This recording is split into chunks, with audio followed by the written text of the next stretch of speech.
Prime, podcast for curious mind. Jadi ada baiknya benar-benar dipersiapkan dari awal, kalau perlu latihan wawancara gitu loh. Disko, diskusi psikologi.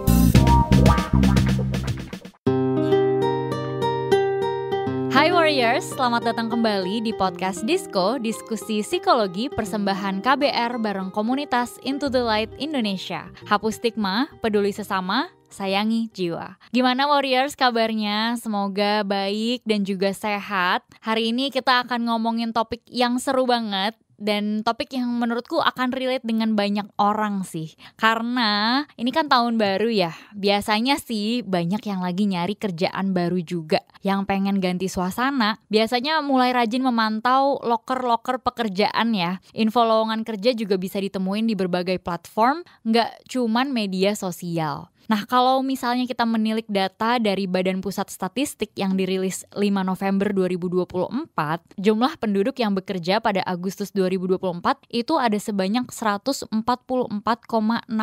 juta orang, naik sebanyak 4,79 juta orang dari Agustus 2023. Nah, lapangan kerja yang mengalami peningkatan ini adalah pertanian, kehutanan, dan juga perikanan sebesar 1,31 juta orang. Tapi kalau dipikir-pikir gitu ya dan dilihat ke sekitar kita, pernah nggak sih kita justru ada di posisi untuk udah interview di sana, di sini, di mana-mana ya, tapi panggilan-panggilan itu nggak muncul juga? Apakah ada yang salah selama interview kemarin? Atau mungkin di sini ada beberapa warriors yang mengalami PHK dan merasa agak minder. Justru jadi meragukan kira-kira kemampuan kita nih ada nggak ya, cukup nggak ya untuk bisa mendapatkan pekerjaan yang baru. Nah, di episode kali ini aku kedatangan ibu dosen tercinta Mbak Clara Monika ya, yang akan membantu berdiskusi dan memberikan informasi psikoedukasi tentang bagaimana cara kita nge-boost rasa percaya diri supaya interview bisa mulus dan kita bisa mendapatkan pekerjaan yang kita inginkan. Aku perkenalkan sedikit, Dr. Clara Monika adalah dosen psikologi Universitas Pembangunan Jaya. Halo Mbak Clara. Halo.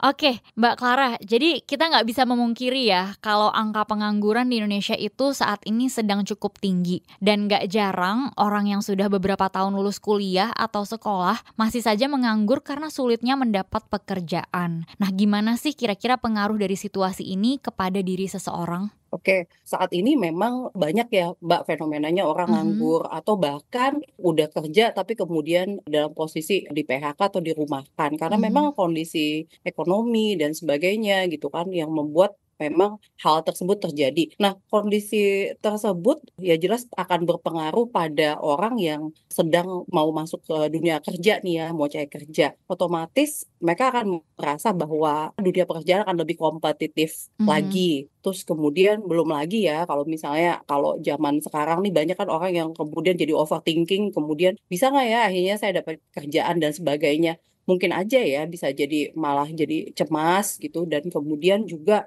malah menurunkan kepercayaan diri mereka untuk dapat kerja. Di satu sisi juga pasti tiap hal kan ada dua sisi ya. Di sisi lain mungkin orang yang kemudian juga merasa punya kompetensi akan semakin kompetitif ya. Artinya oke, dunia kerja penuh challenge, penuh tantangan, tapi I will try dan kemudian saya juga punya bekal untuk bisa menghadapi hal tersebut. Nah, mungkin bisa jadi dia akan menjadi lebih kompetitif dan kemudian lebih berusaha untuk bisa bersaing memasuki dunia kerja gitu. Jadi satu sisi kalau yang nggak punya bekal gitu ya atau merasa nggak punya modal yang cukup dalam arti kemampuan kompetensi dan sebagainya, otomatis dia akan minder ya. Terus kemudian akan cenderung untuk wah gimana dong nih saya ngadepin kok susah ya gitu ya atau bahkan ya udah deh lihat aja let it flow aja gitu kan kalau dapat ya enggak atau kerjaan apa aja deh aku terima akhirnya gitu. Tapi di satu sisi lain orang lain yang kemudian sudah mempersiapkan diri masuk dunia kerja dengan baik,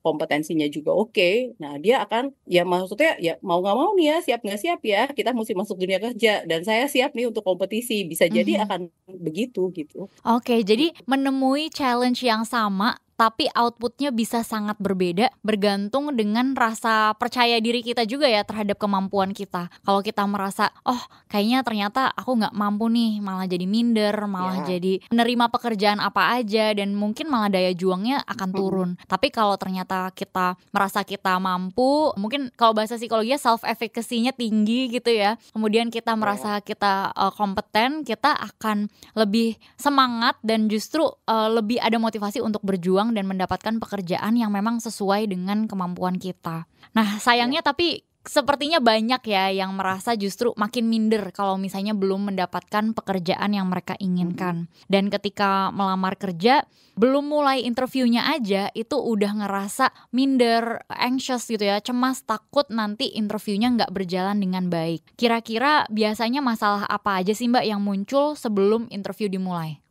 Masalah yang muncul sebelum interview dimulai tuh biasanya gini, kadang orang itu datang tapi misalnya asal ngelamar aja dan belum tentu sesuai sama kompetensinya. Itu kadang ada tuh. Yang penting udah deh ngelamar aja gitu kan. Padahal mereka nggak tahu bahwa ada proses rekrutmen dan kemudian ada proses seleksi. Nggak mungkin main semua lamaran diterima atau dipertimbangkan gitu. Nah, kemudian kadang-kadang ada yang nggak mempelajari juga, misalnya perusahaan itu perusahaan seperti apa. Kurang Culture-nya riset kayak ya. apa, kurang riset. Jadi ya udah masuk aja, ya udah yang penting kerja, nggak tahu deh untung-untungan, biasanya gitu tuh. Tapi kemudian misalnya oke deh untung-untungan dipanggil misalnya, tapi kemudian juga nggak siap karena mereka nggak riset dulu nih, ini perusahaan seperti apa ya, budayanya, culture-nya seperti apa, tuntutannya ketika saya akan masuk seperti apa. Dia belum masuk sih, tapi kan ketika dia bertekad untuk mau masuk ke perusahaan itu atau menduduki jabatan itu, berarti kan dia yang bersangkutan mestinya sudah siap untuk mempromosikan dirinya, kompetensinya, sama juga, loh saya cukup pantas loh untuk masuk perusahaan ini. Nah, untuk cukup pantasnya itu kan berarti dia mesti research dulu kan, Yes. what kind of company gitu kan, tuntutannya apa, value-nya company ini apa gitu. Terus kemudian value apa yang sejalan dengan value saya tuh sejalan nggak sama value company. Terus gimana tuh caranya ketika wawancara saya bisa nunjukin bahwa value saya sejalan. Jadi di depan aja kadang-kadang tuh belum ada persiapan itu. Biasanya ya udahlah ya datang wawancara rapi misalnya gitu, atau ini tentang apa sih, oh berarti masuk marketing, oh ya udah berarti paling ditanya tentang marketing sama pengalaman kerja sebelumnya. Tetapi biasanya belum tentu, apalagi kalau yang baru ya, biasanya kita nggak siap ketika ditanya, tahu nggak perusahaan saya ini sebenarnya value-nya apa, core bisnisnya apa gitu. Kadang-kadang apa ya, saya coba ngelamar nah itu tuh yang kadang-kadang akhirnya sebelum wawancara nggak ada persiapan, terus kemudian cemas, bisa jadi pas wawancaranya ketika datang juga ends up-nya juga mungkin jadinya nggak maksimal ya gitu. Kurang lebih kayaknya itu sih Mbak. Jadi justru kalau misalnya warriors di sini ada yang merasakan kecemasan sebelum interview kerja dimulai, hadapi kecemasan itu dengan persiapan ya, dengan melakukan riset, dengan mengenali juga kira-kira apa aja yang mungkin akan ditanya dan mempersiapkan diri sebaik mungkin. Nah, ketika wawancaranya akhirnya terjadi, mungkin gak sih Mbak ada orang-orang yang on CV nih udah bagus banget, udah sempurna banget, tapi ternyata pas wawancara kok kayaknya kurang percaya diri ya. Dan kira-kira kalau kandidat-kandidat yang kurang percaya diri, seberapa berpengaruh sih terhadap judgement dari rekruternya nanti? Oke, bisa nih CV-nya cemerlang ya, lulusan universitas mana, dia pernah jadi apa. Mungkin secara kerjaan dia mungkin oke, tapi kemudian ketika diajak komunikasi, apalagi mungkin kita nggak tahu ya pas datang itu, sebelum datang latar belakangnya gimana, terus kemudian apa yang dihadapi. Nah bisa jadi ketika dia nggak ready menghadapi pertanyaan, nah itu yang kemudian jadinya jadi buruk karena kepercayaan dirinya nggak oke. Jadi bisa jadi loh, misalnya pas CV kan bisa dibuatin orang atau bisa dibantu, tapi kan ketika ngomong di depan interviewernya kan berbeda jadinya kan gitu. Dia harus bisa menampilkan dirinya. Nah kalau orang yang nggak percaya diri, otomatis kan akan kelihatan tuh dari gesturnya gitu loh. Kemudian cara dia menjawab. Jadi CV-nya kayaknya lumayan nih, cukup quite good gitu. Tapi kemudian pas ditanya, loh kok nggak seperti itu gitu kan. Akan kelihatan tuh dari gesture dia, biasanya akan cenderung nunduk-nunduk, atau kalau jawab kayaknya nggak siap, atau kemudian ketika menjawab nggak pasti, atau dia ketika ditanya kompetensi apa yang misalnya dia miliki atau dia mastery gitu loh, sesuai dengan jabatan yang di-apply, itu dia mungkin malah gitu, maksudnya saya nggak gitu yakin nih soalnya dengan kemampuan saya gitu. Yang terjadi akan kelihatan tuh dari gesture, cara menjawab, terus kemudian bagaimana dia pokoknya komunikasi nonverbalnya lah ya. Verbalnya jelas akan kelihatan, akan terpatah-patah. Terus kemudian untuk nonverbalnya pun akan jelas kelihatan gitu. Jadi itu sih yang terjadi kalau nggak percaya diri. Oke, Mbak. Itu salah satu hal yang dilihat juga berarti ya, percaya diri dari Ya, calon karyawannya ini, dari kandidatnya. ya. Nah, kira-kira selain percaya diri, apalagi Mbak yang dilihat sama pihak HRD yang sedang melakukan rekrutmen? Kalau saat ini sih tuntutannya sebenarnya lebih ke kompetensinya sih. Jadi kalau orientasi di organisasi adalah bagaimana si karyawan itu bisa memiliki kompetensi yang memenuhi dan kemudian bukan sekedar kompetensi juga, tetapi bisa nggak sih dia mengikuti value dari perusahaan tersebut. Sesuai Value, culture-nya atau culture, enggak? ya Ya. value, culture-nya, jadi organizational culture-nya tuh dia bisa nggak ngikutin itu, sesuai nggak? Biasanya yang di-assess gitu. Jadi for example deh, kalau misalnya perusahaan zaman sekarang misalnya mana ada sih sebenarnya work-life balance gimana gitu loh. Tapi Iya. kemudian misalnya banyak tuh yang katanya generasi Z yang kemudian saya kalau kerja maunya work-life balance gitu kan. Sebenarnya kan work-life balance it's all about us-nya. Bagaimana kita kemudian managing our time. Bukan kemudian kantor tuh kemudian ngasih work-life balance voluntarily gitu loh. Jadi kayaknya hampir mustahil ya ada organisasi yang oh nggak apa-apa, it's okay, misalnya waktunya istirahat ini itu segala macam. Pasti nggak mungkin, pasti akan ditukar dengan kontribusi apa yang kau berikan kepada kami gitu kan. Jadi kalau misalnya seperti itu seharusnya sih kita lebih aware ke kompetensi dan kemudian jangan cuma minta something in return kayak kantor bakal bayar saya berapa sih gitu loh. Tapi saya bisa ngasih apa dulu nih gitu loh.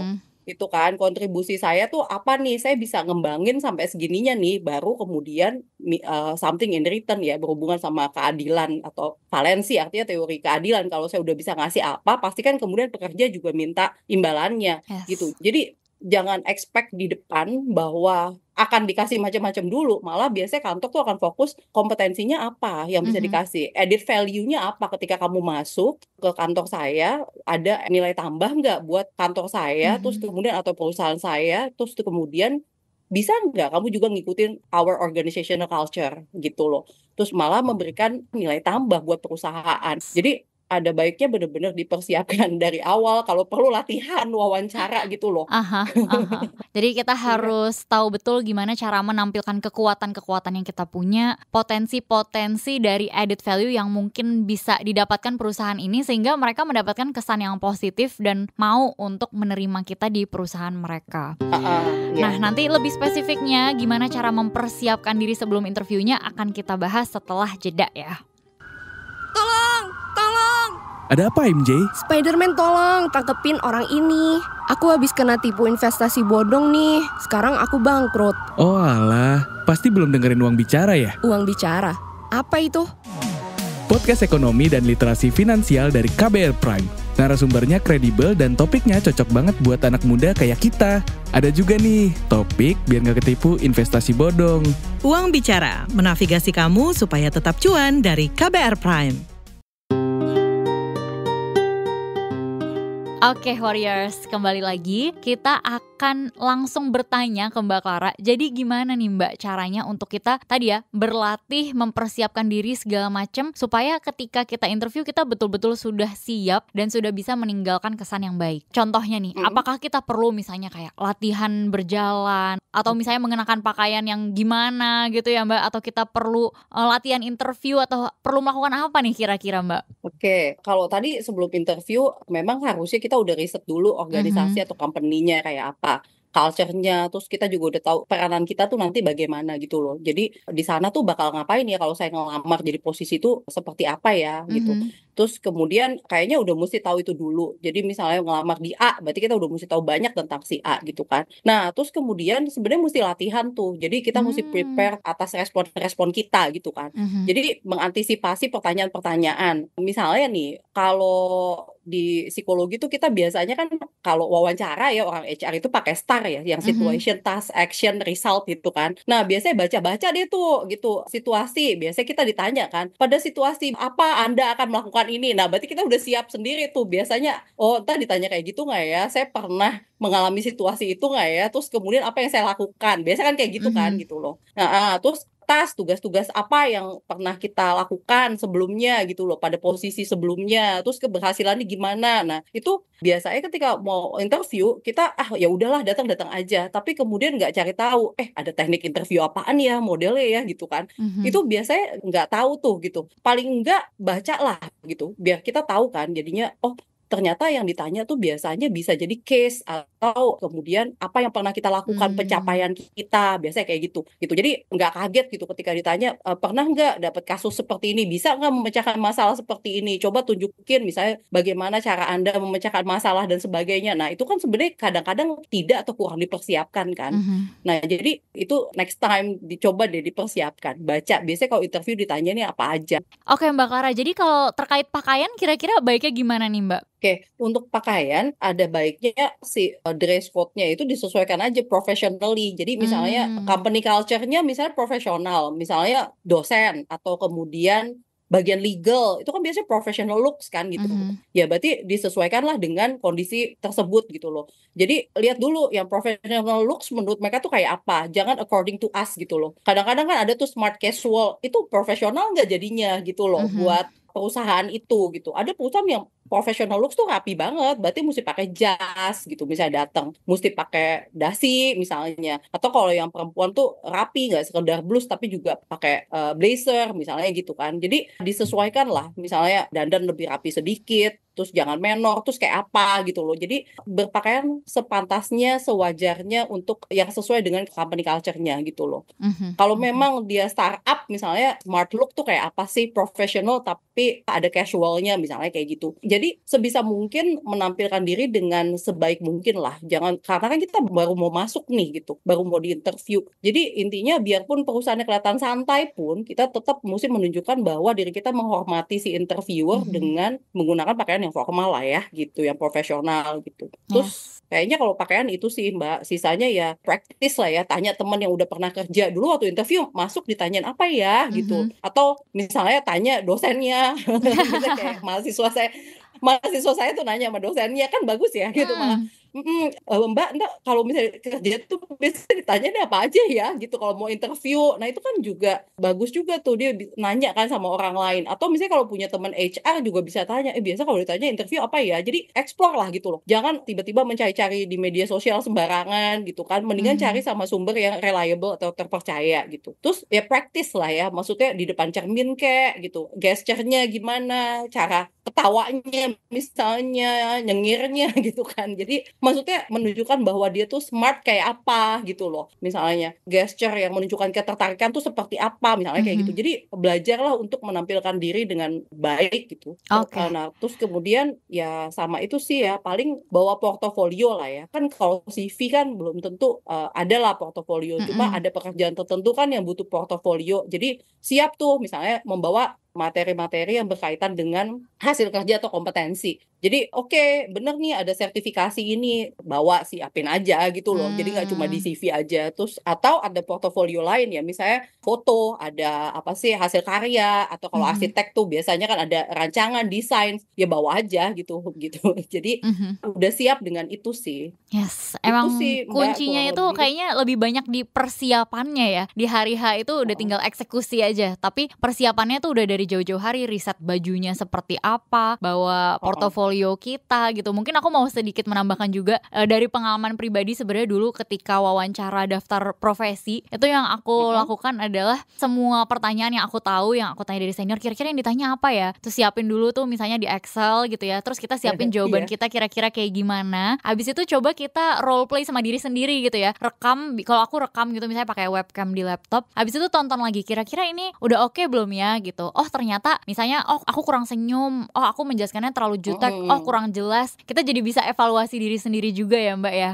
Iya, betul Mbak. Emang harusnya kayak gitu sih. Jadi role play bener-bener gitu loh. Jadi itu yang sering diabaikan malah. Maksudnya ya udah ya datang aja, terus ntar ditanya apa ya, terus berkutat sendiri tapi nggak role play gitu loh. Betul.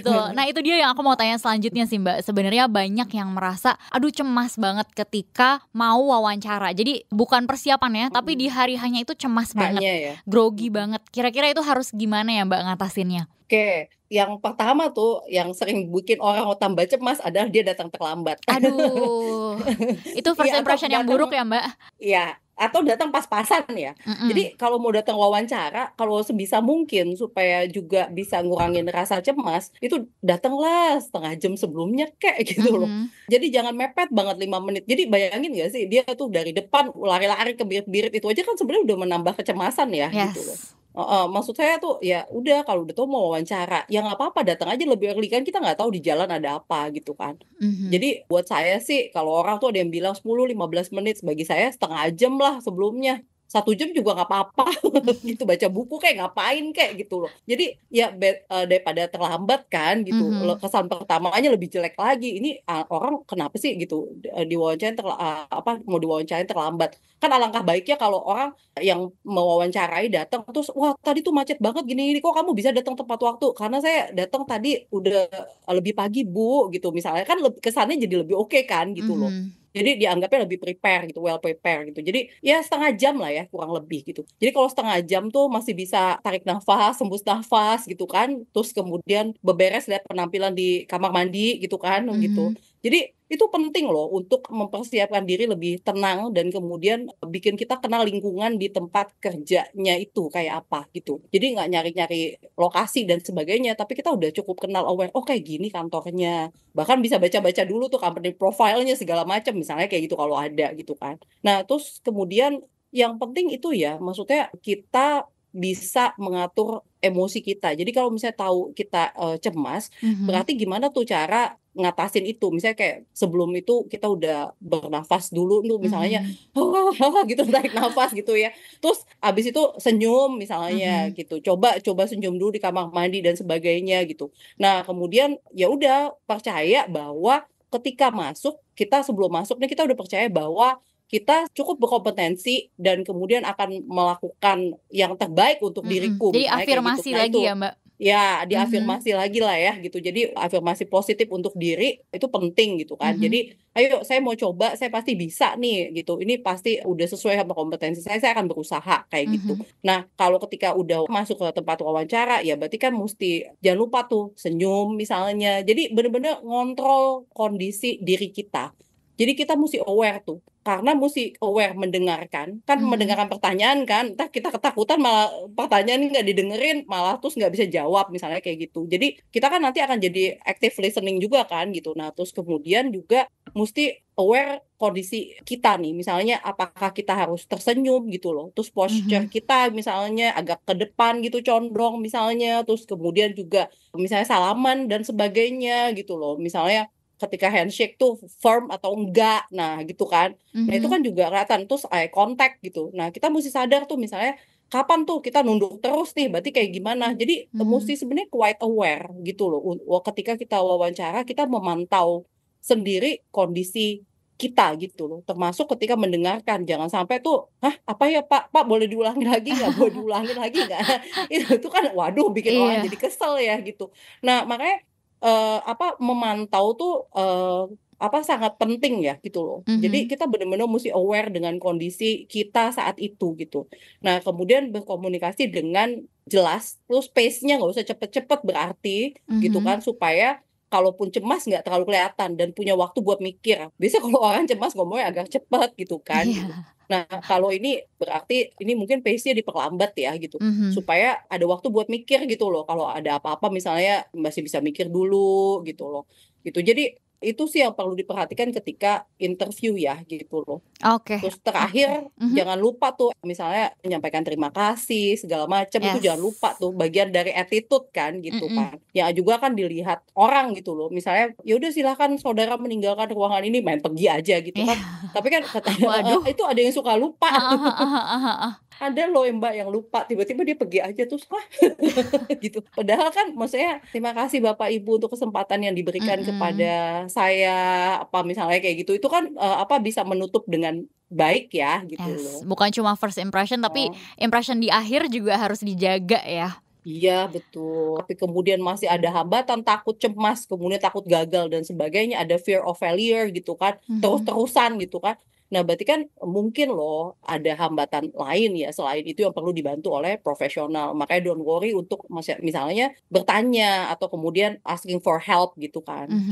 Oke Mbak Clara, terima kasih banyak untuk semua informasinya. Semoga warriors yang mendengarkan betul-betul bisa menangkap, meresapi, dan betul-betul mengimplementasi ya. Jadi ketika mendapatkan tawaran interview, nggak panik, justru langsung mempersiapkan dengan baik. Dan ketika interview pun bisa percaya diri menjelaskan kompetensi yang dimiliki dan juga added value yang bisa diberikan ke perusahaan. Terima kasih banyak Mbak Clara. Kita doakan ya, semoga semua warriors yang mendengarkan yang belum punya pekerjaan bisa segera mendapatkan pekerjaan yang cocok, yang sesuai. Dan terima kasih untuk semua yang sudah mendownload dan mendengarkan podcast ini. Sampai ketemu di podcast episode selanjutnya. Dengerin di kbrprime.id.